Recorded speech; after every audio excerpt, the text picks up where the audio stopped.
Filemon. Talvez, como eu disse, tenha pessoas aqui que nunca leram essa carta. Ela é a última carta, ela está lá na última posição, a 13ª. E ela é a menor carta de Paulo. Então, quando você estiver lá numa gincana bíblica, e falar assim, né? Lembra aquela gincana bíblica que torta na cara? Os adolescentes brincam bastante, né? Levanta a mão, aí bate, quem falar primeiro, torta na cara do outro, né? Qual a menor carta de Paulo? Você pode bater e você vai falar, carta de Filemon. Pode falar com segurança. Ela é uma pequena carta. Ela tem somente 25 versículos. E nós vamos hoje estudar essa carta aqui, vamos tirar lições para nossas vidas. A palavra de Deus, ela é viva, ela é atual, sempre está falando aos nossos corações. O autor da carta, o texto, o versículo 1, fala quem é o autor: Paulo, prisioneiro de Cristo Jesus, e o irmão Timóteo. Embora mencione Timóteo, quem é o autor da carta é Paulo. Ele é o autor dessa carta. Ele escreve a carta inteira em primeira pessoa. Ele cita Timóteo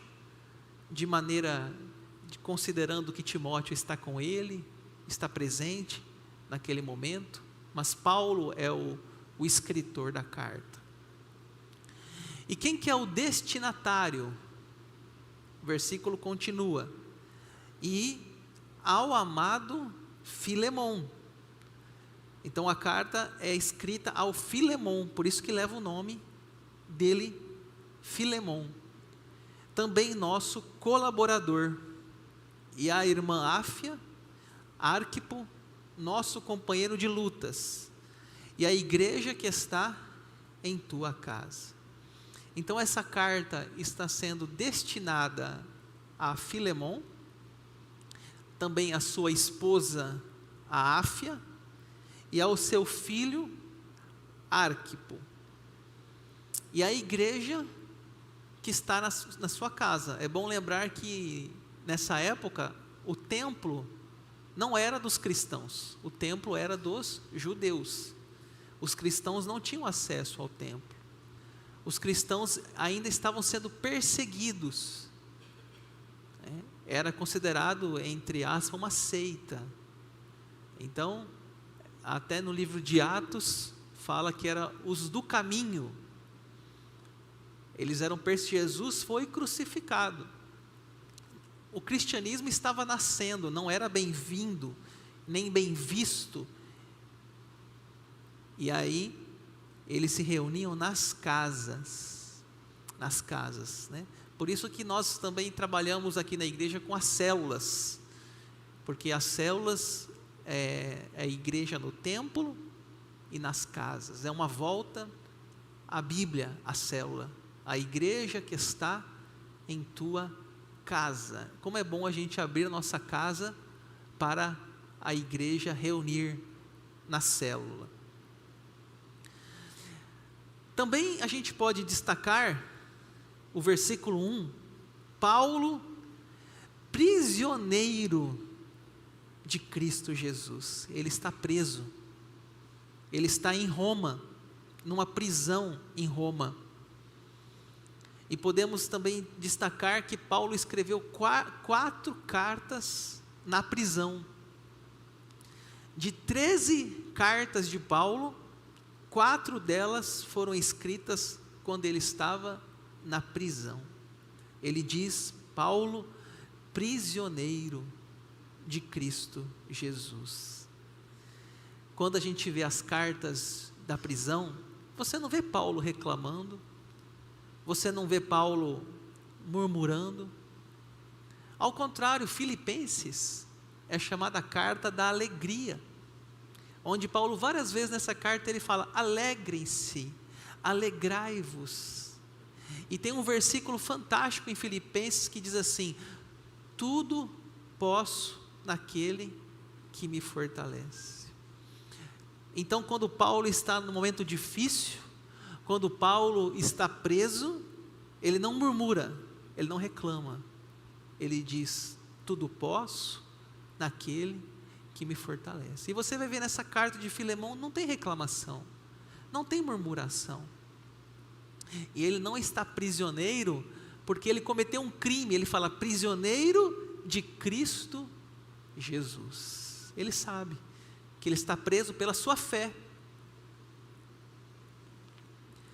E quem que era então esse Filemão, que leva o título da carta, Filemão? Filemão era um rico senhor de escravos, um homem que deveria ter uma fazenda, uma propriedade, tinha funcionários. Na época a escravidão ainda era vigente, e esse Filemão, ele era um homem convertido, era um homem rico, temente a Deus, que conhecia Paulo, tinha uma amizade com Paulo, talvez até mesmo um filho na fé de Paulo, um homem que tinha uma relação com Paulo, um homem de posses, um homem que poderia dar apoio ao ministério de Paulo, um homem que poderia ajudá-lo financeiramente se ele precisasse.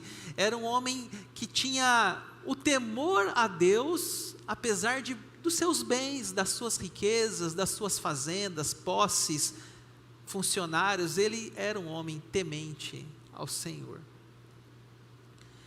E nós temos que conhecer nessa carta 3 personagens para a gente entender a carta. O primeiro é Paulo, já falamos. O segundo é Filemão, já falamos. E agora o terceiro, que é Onésimo. Você entendendo esses 3 personagens, você entendeu a carta. Não é difícil da gente entender essa carta. Quem era Onésimo? Onésimo era um escravo de Filemão, que furtou o seu senhor e foi até Roma, fugitivo. E lá em Roma, ele conhece quem? Paulo.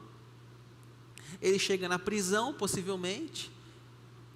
Paulo, o velho, se você depois na semana, você ler essa carta com calma, vai falar assim: Paulo, o velho.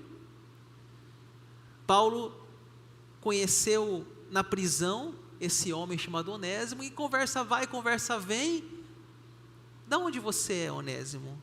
Eu sou lá de Filemão, lá da casa de Filemão. Paulo diz: conheço, Filemão é meu filho na fé.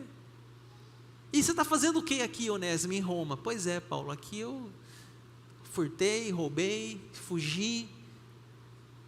E Paulo evangeliza Onésimo. Agora o Onésimo vai ser um filho espiritual de Paulo, assim como Filemão.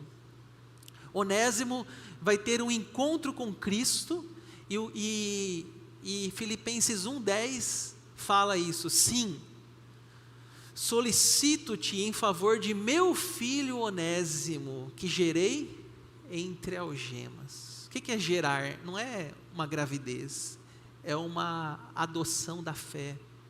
É uma linguagem cristã dizendo: eu evangelizei esse jovem, eu falei de Jesus para esse jovem, ele aceitou a Cristo como seu Senhor e Salvador, eu fiz um discipulado com esse jovem Onésimo, e agora ele é meu filho que eu gerei entre algemas. Ou seja, Paulo evangelizou esse escravo fugitivo.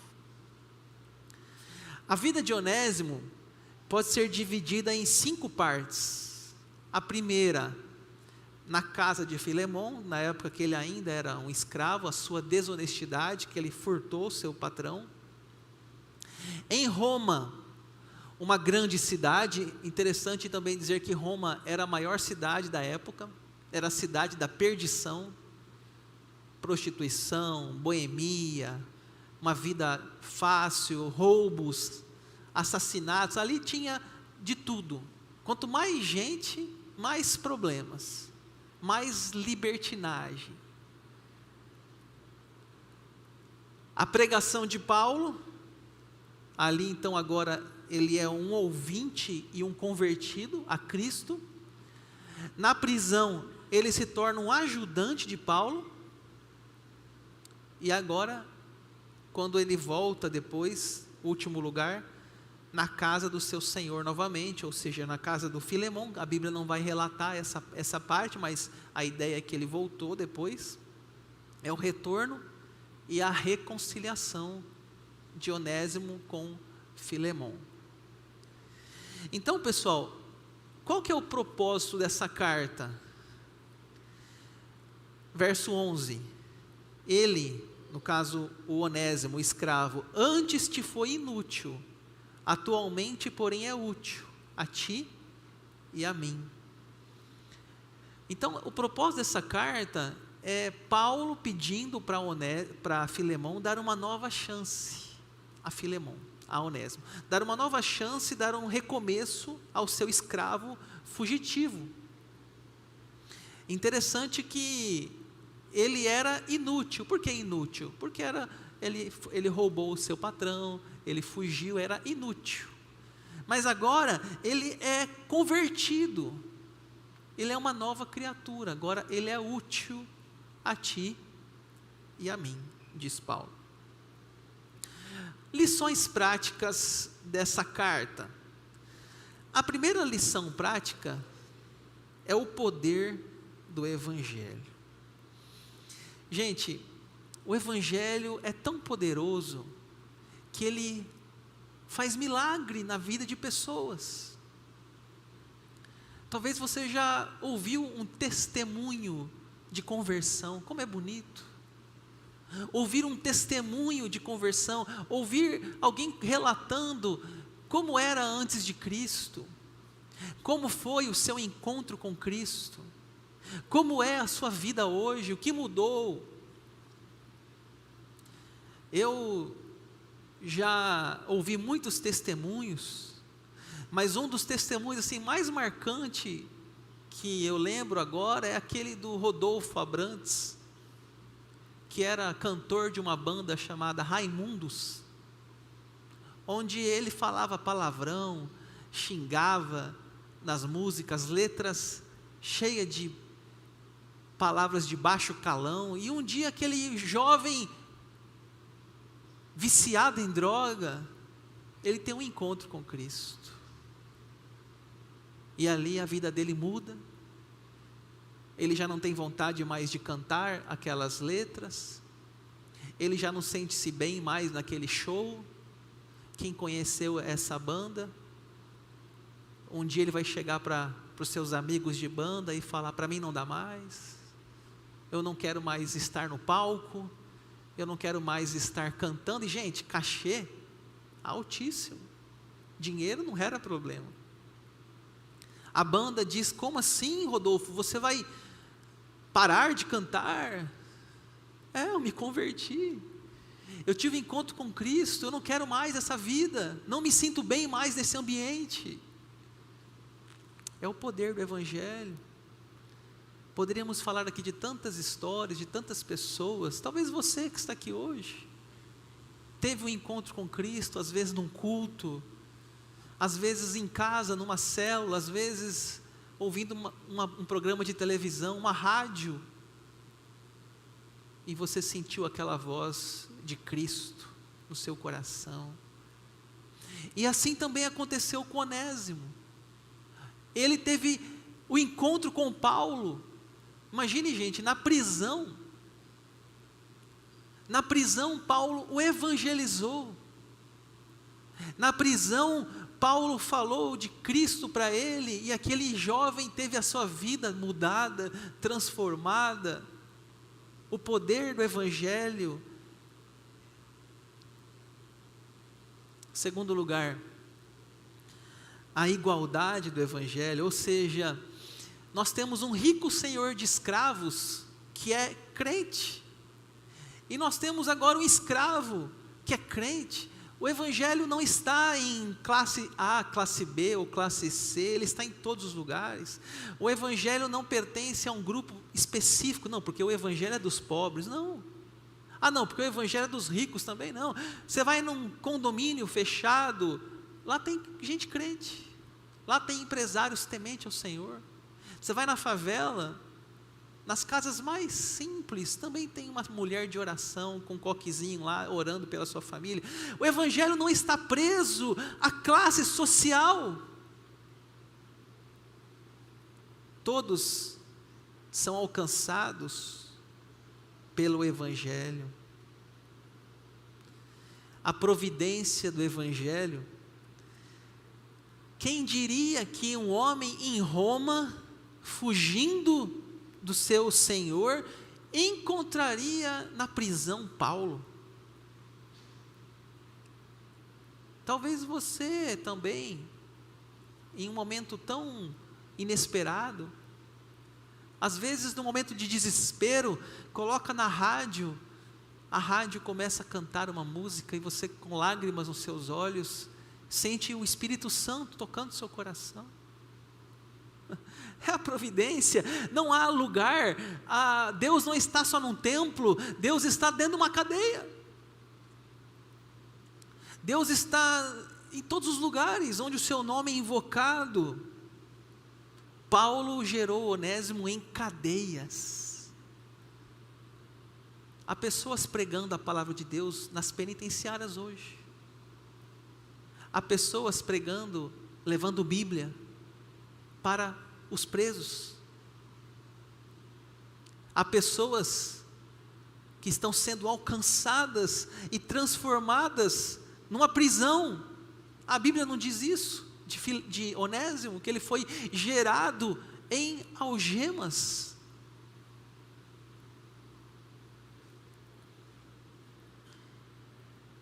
A graça do Evangelho, não há casos perdidos, não há casos irrecuperáveis. Eu sei que nós somos muito preconceituosos, nós somos uma geração de muita dificuldade em evangelização em certos ambientes, porque a gente está tão assustado com a violência urbana, e a gente prefere dizer, não, fiquem aí na prisão. Mas o Evangelho, irmãos, não é para os saudáveis, é para os doentes. Jesus disse, eu não vim para os que estão bem, eu vim para os que estão mal. Eu vim para os que precisam. Por isso que a igreja evangélica faz trabalho na Cracolândia, a igreja evangélica faz trabalho em casa de recuperação, e eu sei o tanto é difícil uma recuperação de um adicto, como é difícil, quase impossível, mas a igreja continua com seus trabalhos, orando pelos desviados, orando pelos filhos pródigos. Você, papai e mamãe, ora pelo seu filho, porque nós cremos na graça do Evangelho, que alcança o pecador e o transforma. Nós acreditamos que Deus pode mudar pessoas, transformar pessoas. Por isso nós oramos, porque não é nós, não é a nossa ação. A Bíblia diz, quem convence do pecado, da justiça e do juízo é o Espírito Santo. Não sou eu, não é você, não é as nossas palavras. O perdão do Evangelho, essa carta é um compêndio acerca do perdão. Paulo diz, perdoe-o, Filemão, receba Onésimo, dê-lhe uma nova chance, ele agora é uma nova pessoa, ele era inútil, mas agora ele é útil. Eu recomendo a você, Filemão, até se você ler a carta, Paulo diz assim, eu poderia até te ordenar, porque você deve a sua própria vida a mim, Filemão, mas eu te peço em nome do amor, acolhe ele de novo, dê uma chance.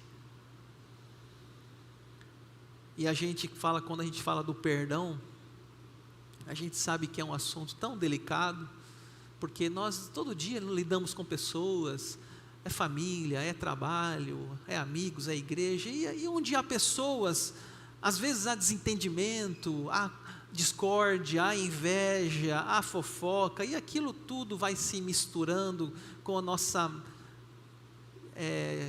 humanidade, e a gente de vez em quando está vendo que temos que perdoar pessoas,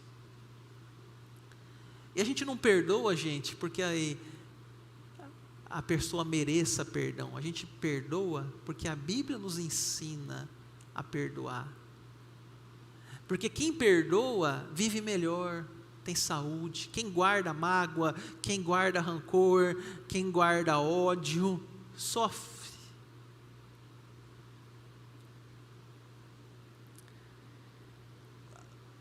Por último não, sexto, tem o sétimo, a vitória do Evangelho. Qual que é a vitória do Evangelho? Paulo mostrou nessa carta que há possibilidade da pessoa vencer o pecado, há possibilidade da pessoa vencer os vícios, há possibilidade da pessoa vencer os erros e começar uma nova vida, há possibilidade de um Onésimo que era inútil, agora ser útil. A vitória do Evangelho, a pessoa precisa mudar, a pessoa tem que ter uma nova postura, não é conversão de boca, é conversão do coração, não é conversão porque chega na prisão e vai ficar na cela dos evangélicos, não, é conversão genuína, é novo nascimento. Onésimo é um exemplo de um novo nascimento, de uma conversão genuína, porque naquela época nem tinha benefícios na prisão, as prisões eram insalubres, úmidas, escuras. E por último, o valor social do Evangelho. Vamos falar um pouquinho aqui sobre a escravidão. Eu e você não sabemos o que é escravidão. Talvez assistimos em filmes.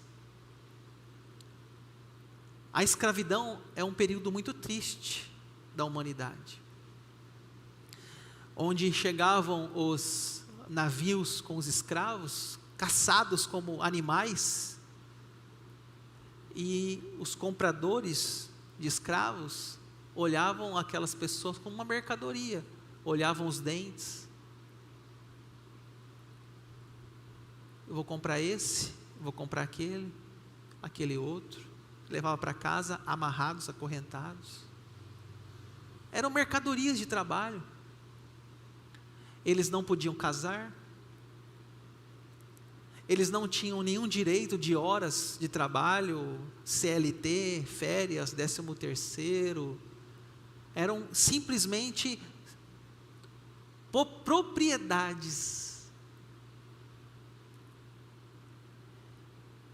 E Paulo nessa carta, ele fala algumas coisas assim muito fortes.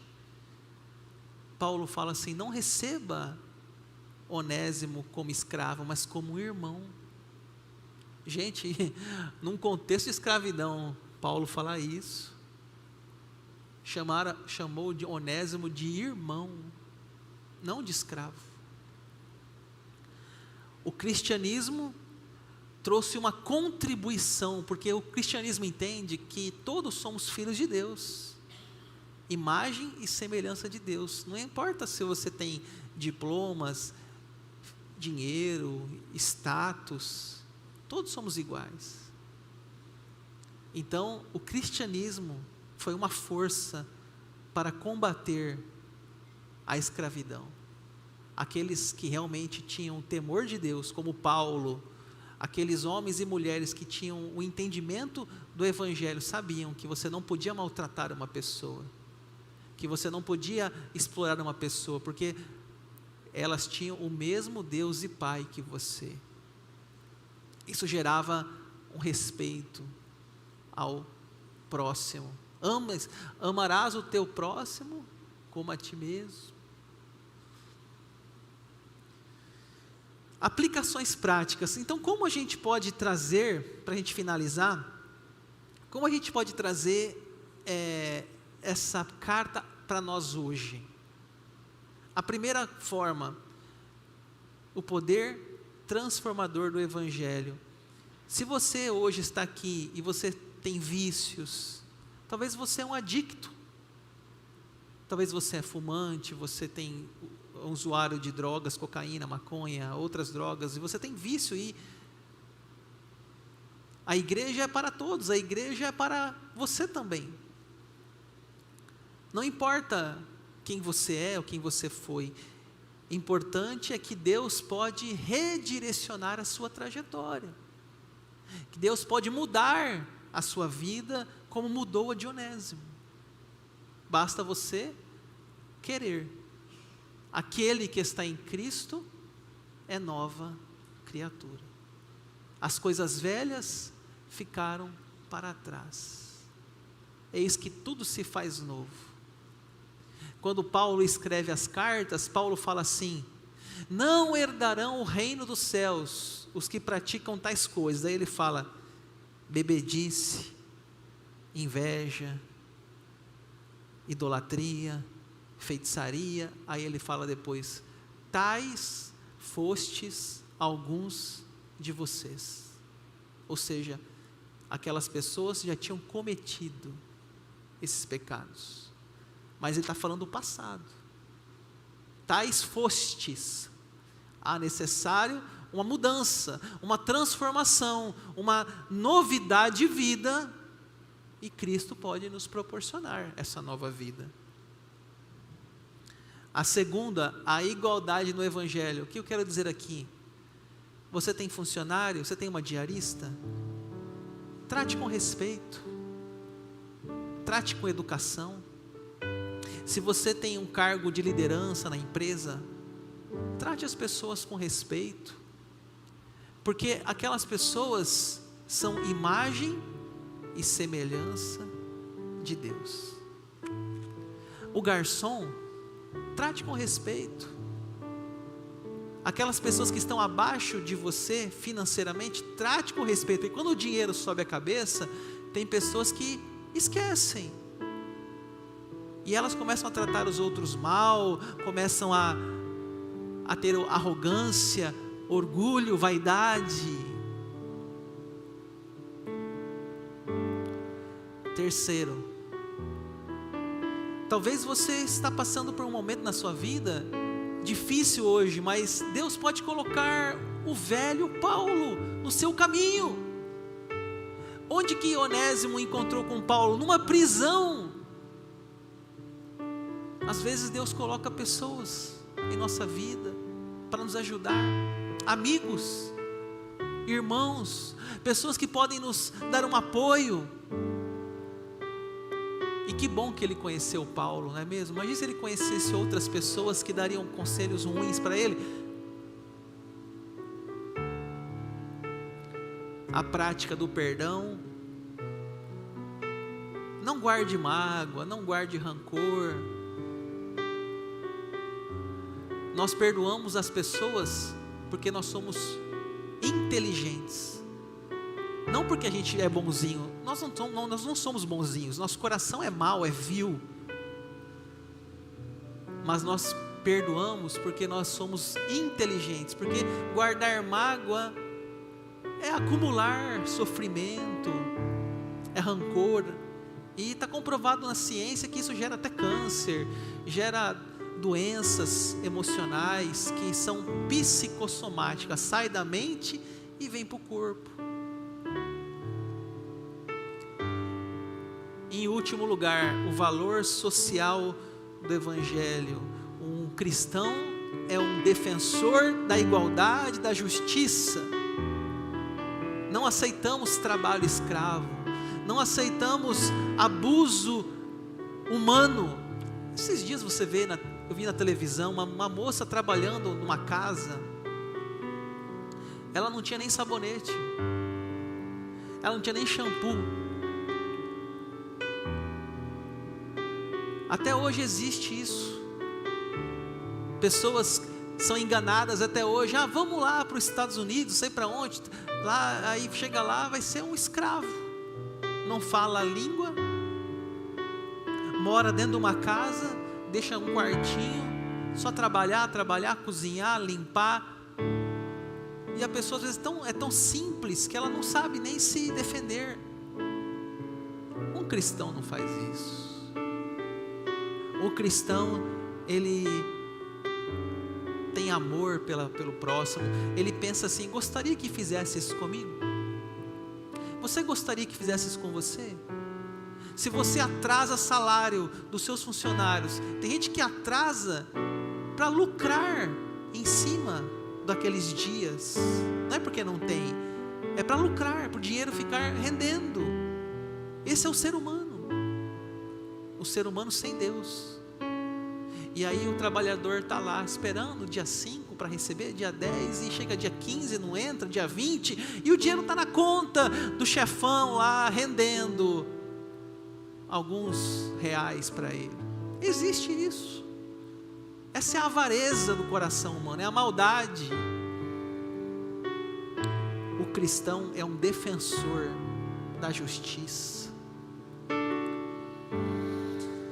Vamos finalizar, amém? Vamos falar então as 5 aplicações práticas, me ajudem na leitura. O poder transformador do Evangelho, a igualdade no Evangelho, a providência de Deus no sofrimento, a prática do perdão no Evangelho e o valor social